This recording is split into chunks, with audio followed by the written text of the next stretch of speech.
Welcome back everyone and बात करेंगे देखिए HAL शेयर के बारे में। HAL शेयर का कल मैंने आप सभी को एक वीडियो बना के दिया जिसमें मैंने आपसे क्या कहा था कि स्विंग खरीदारी इस लेवल से करना फायदेमंद रहेगा। चलिए समझेंगे ऑप्शन चेन के माध्यम से। ऑप्शन चेन पर जब आएंगे, कल हमने क्या डिस्कस किया था इसमें देखिए, आज के ट्रेडिंग सेशन में ओवरऑल स्टॉक में हमने पहले तो क्या देखा, पहले मॉर्निंग में देखा अपसाइड का मोमेंटम, फिर स्टॉक कहीं 4980 या 5000 के आसपास जाकर के वहां से डाउन साइड में आते हुए हमें दिखा। कल के ट्रेडिंग सेशन की अगर हम बात करें तो कल के ट्रेडिंग सेशन में स्टॉक की जो क्लोजिंग थी वो कहां पर थी, स्टॉक की क्लोजिंग हमें मिली थी किस स्ट्राइक प्राइस पर, यानी कि किस लेवल पर, 4860 के आसपास।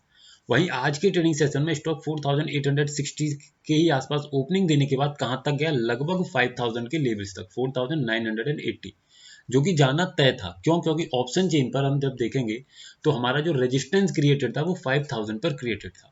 मैं आपसे ये डिस्कस भी कर रहा था, स्टॉक में अप साइड का मोमेंटम तो मिलेगा, लेकिन जो जहां पर क्लोजिंग है क्या वहीं से खरीदारी करनी चाहिए। इसीलिए मैंने आपसे कहा था कि हमारा आंसर रहेगा नो, क्योंकि स्टॉक की क्लोजिंग कहां थी, 4860।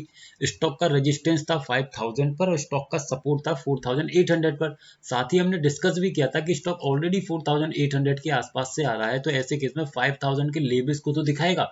लेकिन अगर मैं 4860 के लेवल से बाय करने का प्रयास करता हूं और गलती से इंट्राडे में ट्रेंड जो हुआ वो बेरिश हो गया, तो स्टॉक क्या करेगा, नीचे की तरफ फॉल कर जाएगा और यहां से फिर मुझे लॉस देखने को मिलेगा।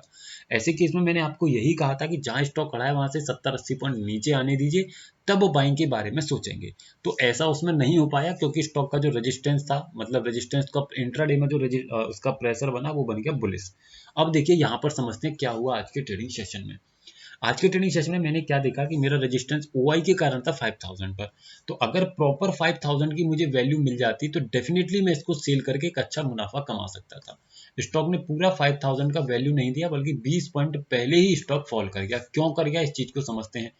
ऑप्शन चेन पर जब आप आएंगे तो आज के ट्रेडिंग सेशन में हमने क्या देखा कि हमारा जो रेजिस्टेंस क्रिएटेड था वो कहां पर था, 5000 पर, OI प्लस वॉल्यूम बोथ के कारण। जब मैं अपने सपोर्ट को समझने की कोशिश करूंगा तो मेरा सपोर्ट कहां पर था, मेरा सपोर्ट बना हुआ है 4800 की स्ट्राइक प्राइस पर। और 4800 की स्ट्राइक प्राइस से मेरे सपोर्ट ने क्या किया, मेरा सपोर्ट एक ऊपर की तरफ प्रेशर बनाता हुआ दिखा। मतलब सपोर्ट भी बुलिश प्रेशर, जैसा हम कल डिस्कस कर रहे थे सेम वैसा हुआ। 4800 से सपोर्ट ने 4900 की स्ट्राइक प्राइस पर प्रेशर क्रिएट किया। ऐसे केस में आप देखेंगे कि 4900 की स्ट्राइक प्राइस पर जब आप कोई लाइन खींचेंगे तो आपको ये देखने को मिलेगा कि स्टॉक 4900 पर आकर के डेफिनेटली रुकने का प्रयास करेगा। क्यों? क्योंकि जो सपोर्ट का प्रेशर है वो 4900 पर क्रिएट किया जा रहा है, जिसका एग्जाम्पल आप यहाँ पर देख सकते हैं। ये देखिए लास्ट में स्टॉक थोड़ा सा फॉल कर जाता है, क्योंकि जाना तो उसको 4800 तक है ना, जा तो सकता है वो, क्योंकि सपोर्ट जब तक मेरा यहाँ पर है। लेकिन अगर सपोर्ट मेरा 4800 आ जाए, 900 पर आ जाएगा, तब भी स्टॉक के अंदर क्षमता रहती है कि वो 4850 के लेवल्स तक को आप जाने की क्षमता रहती है। तो ये अलग अलग सिनेरियोज होते हैं स्टॉक्स के, जिनको अगर आप सीखना चाहते हैं तो हमारे यूट्यूब चैनल पर मेंबरशिप ज्वाइन कीजिए। उसमें कुछ वीडियोस पड़े हुए हैं, उनको जाकर के देखिए तो आपको प्रॉपर तरीके से समझ में आ जाएगा। आने वाले ट्रेडिंग सेशन की अगर बात करें तो अब देखिए सपोर्ट मेरा बना हुआ है 4800 पर, रेजिस्टेंस मेरा क्रिएटेड है 5000 पर।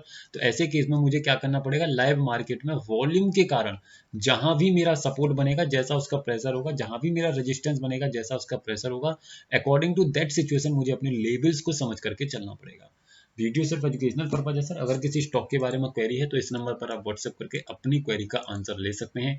हमारे व्हाट्सएप चैनल पर अगर ज्वाइन होना चाहते हैं तो हो सकते हैं, लिंक आपको नीचे डिस्क्रिप्शन में मिल जाएगा। Thank you so much for watching the video.